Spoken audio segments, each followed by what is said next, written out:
tus amigos de Ángeles de Santiago directamente desde Ixtapaluca, Estado de México. Vamos a seguir la región y pidan sus temas ahí en la boquileña de sus amigos de Ángeles de Santiago. Limpiamos este comercito que dice...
Que se acerquen, esto se va a poner bueno, celebrando el segundo aniversario más ahí de la estación La Boquileña 93.5 FM. Saludos allá para el gallinazo. Seguimos con este tema recho ahí para que se acerquen, hombre, a ponernos a bailar con esto. ¡Le dicen!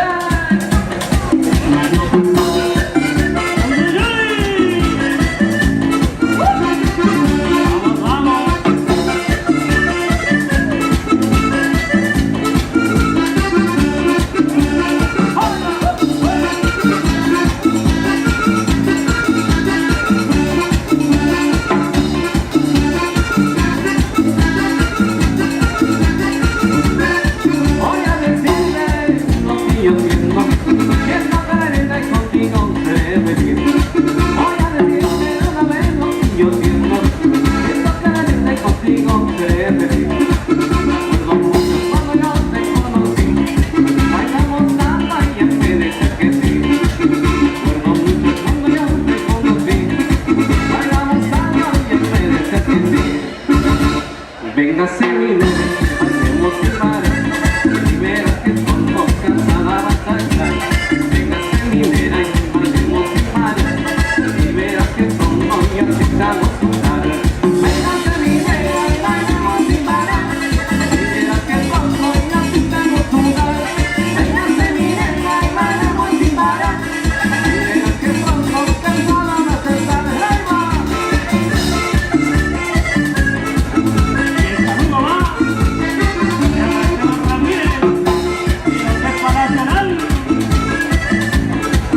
los semitas ahí moviditos y bueno, la invitación a que se acerquen, tenemos aquí bastantes semitas.